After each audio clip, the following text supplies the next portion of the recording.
Hello everyone, let's listen to today's story.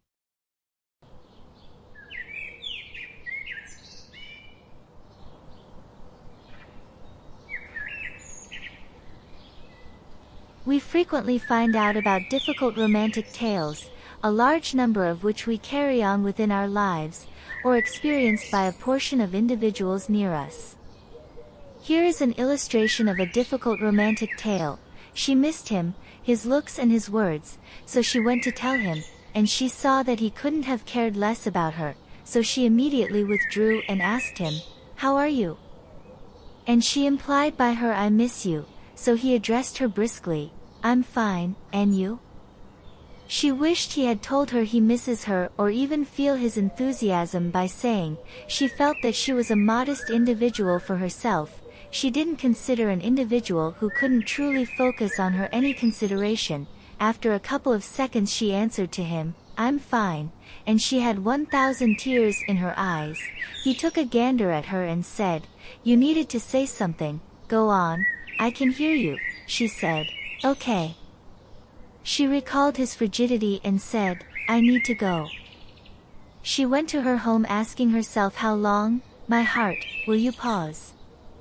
Will you stay in uneven love? Will you be more persistent?" She separated in tears, and after days her telephone called and he was the person who was ringing. She addressed enthusiastically, making an effort not to recall anything of what had occurred. He told her, "I need to see you now." She shared with him, "I won't be late." She started to finish herself with the most gorgeous embellishments and put on the most lovely dress and went to meet him swiftly while she was hanging tight for something from him that she had consistently wanted. Obviously, he didn't call and asked her with the exception of something significant. She started to envision him sharing with her "I love her" while she was concealing her eyes in disgrace. "You know, I need to let you know something." She brought down her eyes in humiliation, and a slight grin all the rage said, "I hear you." He shared with her, "Come, you realize I feel you and that you care about me a ton, and I realize that you like me and that you love me, yet I love another young lady and I will wed her soon." When I heard his words, I began shouting and crying, "No, I am not keen on you and I don't need you," and I took off. However, he went on by sitting and remaining for quite a long time not conversing with anybody and swearing off food and drink. And after months he called her and told her that his delight was drawing closer and he believed her should come to his bliss in the event that she couldn't have cared less about him as a sweetheart, as she said. He needed her as a companion with him. That day, following quite a while of reasoning, she consented to go to his delight to demonstrate it to him and that you could challenge herself and disdain. She rose and was beautified with the most lovely dress, and her heart was breaking and crushing into pieces, and she was feeling a thistle killing her in her chest and tears from her eye declining to stop. She went for happiness. She saw him exceptionally cheerful. However, she was stunned that his better half is a close buddy of hers who had left her organization, since she is an egotistical individual who just thinks often about appearances. Then, at that point, she began running outside and saying, "The F be gone, he traded for me?" A savage individual, and an individual who is certain that she won't cherish him even a tad bit of what I adored, until she collided with a vehicle and passed on, and after months he found that his existence with the person who picked her is unthinkable and that she just thinks often about herself and doesn't give him anything. A sort of consideration, yet he felt that he was futile, as he was only a man giving her cash. He could never see her at home. She was continuously shopping and keeping awake until late with her companions. Then, at that point, she recalled the amount she thought often about him and the amount she adored him and how she didn't know rest until she was consoled about him, yet he hung, what's more, said this passed.